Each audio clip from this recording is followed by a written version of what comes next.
Oke, baik. Bismillahirrahmanirrahim. Assalamualaikum warahmatullahi wabarakatuh. Di sini saya Kelvin Dapa Pradana dari Psikologi semester 4 Universitas Islam 45. Pada mata kuliah konseling, di sini saya akan menjelaskan materi tentang konseling paraphrasing. Paraphrasing adalah pengulangan kata-kata. Menurut tokoh Supriyono dan Mulawan, paraphrasing adalah kata-kata konselor untuk menyatakan kembali esensi dari ucapan-ucapan konseli. Dengan kata-kata yang lebih sederhana, konselor perlu untuk mengkonfirmasi kepada konseli bahwa apa yang ia tangkap sesuai dengan apa yang dimaksud dirasakan oleh konseli. Inilah yang disebut teknik paraphrasing. Ya, jadi teknik paraphrasing itu sendiri adalah ketika klien menceritakan masalahnya, konselor mendengarkan dan mengulang kembali perkataan klien agar klien merasakan perkataannya atau ceritanya itu didengar oleh konseling. Jadi terjalin hubungan atau jembatan awal yang menyatukan rasa antara klien dengan konselor. Salah satu tujuan paraphrasing menurut tokoh Fauzan Lutfi dan kawan-kawan 2008 adalah agar konseli memperoleh kembali bahwa konselor menangkap atau mendengarkan sesuai yang konseli ucapkan. Sedangkan tujuan dari penggunaan teknik paraphrasing menurut Sophia Mills tahun 2007 adalah mengatakan kembali kepada konseli bahwa konselor ada bersamanya dan berusaha memahami apa yang dikatakan konseli. Mengendapkan apa yang dikatakan konseli dalam bentuk ringkasan. Pengecekan kembali persepsi konselor tentang apa yang ditemukan konseli. Jadi, ketika klien bercerita, yaitu tugas konselor adalah mengatakan kembali apa yang diceritakan oleh konseli dalam maksud konselor berada atau bersama dengan klien. Jadi klien merasakan hadirnya konselor dalam ia menceritakan masalahnya, merasakan bahwa ia bersamanya. Mengendapkan apa yang dikatakan konseli dalam bentuk ringkasan. Dalam artian ketika klien bercerita, maka konselor mengungkapkan kembali dengan struktur atau makna yang berbeda namun satu arti, satu makna. Semisal klien bercerita di saat pandemi COVID-19 saya merasakan atau saya kehilangan pekerjaan karena COVID-19. Nah, konselor mengungkapkan kembali, kamu merasa kehilangan pekerjaan akibat pandemi COVID-19. Nah, di situ tugas konselor adalah menyatakan kembali apa yang dikatakan oleh klien agar klien merasakan bahwa konselor merasakan hal yang sama yang dirasakan oleh klien. Lalu pengecekan kembali persepsi konselor tentang apa yang dikemukakan konseli. Ya, seperti yang saya sudah jelaskan, ketika klien bercerita, maka bisa saja mengambil suatu makna lalu diungkapkan kembali oleh konselor agar menyamakan makna atau rasa yang diungkapkan oleh klien. Selanjutnya, kegiatan yang dilakukan konselor dalam teknik paraphrasing yaitu dengan teliti mendengarkan pesan utama konseli. Ya, terus selanjutnya menyatakan kembali pada konseli dengan ringkas, sederhana, dan bahasa yang mudah. Mengamati apakah konseli memberi respon yang tegas terhadap pernyataan konselor atas apa yang diungkapkan konseli. Ya, yang pertama dengan teliti mendengarkan pesan utama konseli. Diartikan, tugas konselor bukan saja mendengarkan, yaitu keluar masuk kuping kiri, keluar kuping kanan, hanya sekilas mendengarkan, itu tidak. Jadi tugas konselor adalah mengamati dan menyimak secara baik-baik apa yang dikatakan oleh klien, lalu menyatakan kembali pada konseli secara ringkas, sederhana, dan dengan bahasa yang mudah. Bisa dengan kata-kata yang sama atau dengan bahasa tapi dengan makna yang sama, dengan struktur bahasa yang berbeda, itu pun juga bisa. Mengamati apakah konseli memberi respon yang tegas terhadap pernyataan konselor atas apa yang diungkapkan konseli. Ya, ketika konselor menyatakan atas tanggapannya, mengamati kembali bagaimana respon dari klien tersebut. Nah, di sini saya akan mengungkapkan beberapa contoh seperti klien menyebut, di saat saya bekerja, saya merasakan bosan karena rutinitas setiap hari.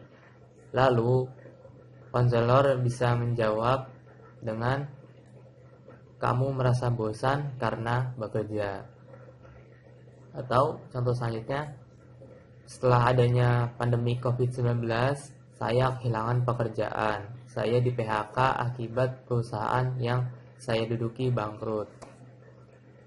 Nah, konselor bisa menyatakan kembali dengan kata-kata yang lebih sederhana, berbeda struktur namun satu makna, yaitu kamu kehilangan pekerjaan akibat pandemi COVID-19. Ya, mungkin seperti itu teknik dari konseling paraphrasing, yaitu utamanya adalah untuk menjembatani atau salah satu tali utama dalam hubungan antara klien dengan konselor untuk terjalin pada step-step selanjutnya, diawali pada konseling atau diawali pada teknik paraphrasing ini, yaitu dengan merasakan atau memberikan feedback bahwa konselor ada bersama klien dan merasakan apa yang dirasakan oleh klien. Bukan hanya saja empati atau seperti saya merasakan hal yang sama, itu tidak, tetapi kayak seperti mengungkapkan kembali apa yang dirasakan oleh klien dengan maksud, dengan makna sama seperti yang dirasakan oleh klien. Mungkin itu video dari saya. Selanjutnya saya akan memberikan sedikit contoh dari konseling paraphrasing. Terima kasih. Oke, baik. Sekarang dalam konseling paraphrasing ini saya telah mendapatkan klien yang ingin bercerita. Saya di sini akan mencontohkan tentang konseling paraphrasing. Baik, assalamualaikum warahmatullahi wabarakatuh. Waalaikumsalam. Selamat pagi. Pagi. Bagaimana kabarnya hari ini? Baik. Baik ya. Dari rumah ke sini naik apa? Jalan kaki. Kira-kira ada permasalahan apa ya membuat Anda datang ke konseling? Jadi dulu aku punya pasangan nih. Pasangannya itu sebenarnya dia temennya kakakku, temen Bayu. Nah dia tuh enak aja gitu kan, mungkin dia lebih tua dari aku ya, aku lebih muda kan, jadi kayak dia mengayomi kan. Terus dia itu bikin nyaman, enak ya. Udah tuh pacaran berapa bulan nih, cuman kayaknya gitu lupa. Terus jalan biasa-biasa aja nih. Aku nggak tahu kenapa dia nikah, tapi dia nggak ngasih tahu. Padahal dia nikah kayak H-6 lah. Itu aku masih jalan di hari ketiga, aku masih jalan, masih ke rumahnya, masih main, masih ketemu orang tuanya, tapi dia masih ngumpetin. Terus dia dan akhirnya dia ngundang orang tua aku nikah dia. Jadi hal utama yang membuat Mbak merasa nyaman itu karena dia dewasa dan lebih tua ya, pengertian. Lalu hal yang membuat Mbak nggak nyaman itu 3 hari sebelum mereka menikah tidak diberi kabar gitu. Ya itu kan sakit banget ya. Kenapa gitu harus ngasih tahu sebelum hamil 3 sebelum dia nikah? Kenapa nggak lebih jauh-jauh hari gitu? Kan itu lebih nyesek banget ya. Di situ kayak depresi, mau cerita sama siapa bingung ya, mau sama orang tua nggak mungkin kan. Di situ posisinya aku masih kelas 1 SMA kalau nggak salah. Terus posisinya masih kelas 1 SMA, nggak mungkin aku cerita. Dan dia juga kan orangnya kenal sama orang tua aku juga. Gak mungkin aku cerita aku sama dia gara-gara dia nikah, gak mungkin dong. Terus aku diam sampai bingung mau cerita sama siapa, sampai teman-teman kakakku yang cewek bilang ini, ya udah coba kak, ini kan kayak depresi gitu lah ya. Terus coba kak, kayak bisa kan maksudnya salahnya kalau nggak nangis, nyari makanan gitu ya, kayak nyemil-nyemil, terus coklat-coklat. Dan akhirnya dari cuma dulu aku berat badan tuh 40-an, sekarang aku udah nyampe segini. Itu karena dia karena aku makan mulu biar ngilangin stres aja. Sampai sekarang sih masih keinget. Jadi awal mula kekesalannya itu karena mereka menikah dan tidak mengabari, dan itu apa Mbak punya hubungan serius gitu ya dengan, maksudnya berpacaran juga kan dengan? Iya, jadi masih pacaran. Sampai hamil 3 tuh aku masih pacaran sama dia. Dia nggak ngasih tahu.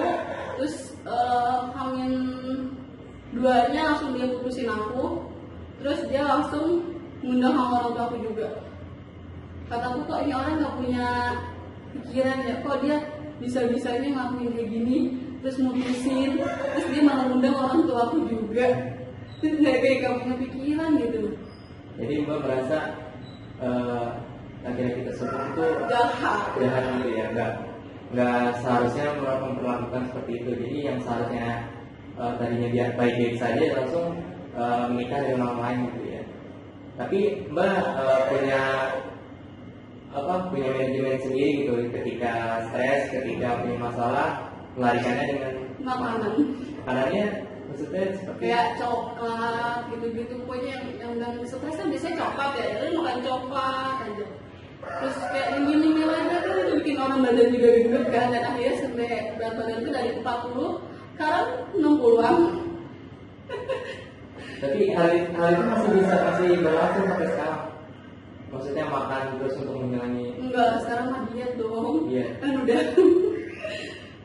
Oh berarti dengan cara dengan stres itu Mbak menanggulanginya dengan makan gitu ya. Tapi sempat cerita juga dengan orang lain? Enggak, ini nggak ada yang tahu. Ini tuh yang tahu cuma kakakku doang, sama teman-teman kakakku doang. Orang tua nggak tahu kalau aku pacaran sama dia, dan orang tua aku nggak tahu kalau aku depresi. Kalau aku nangis ya nangis di kamar, biasa aja deh kayak biasanya, dan nggak ada yang tahu gitu. Sampai detik ini juga belum ada yang tahu, cuma yang tahu kayak kakakku doang. Oke. Oh jadi untuk dapatkan informasi dari teman-teman kalau misalnya sakit hati atau stres itu caranya dengan makan tadi. Itu salah ya. Oke, baik. Tadi adalah salah satu contoh penerapan konseling parafising. Terima kasih. Assalamualaikum warahmatullahi wabarakatuh.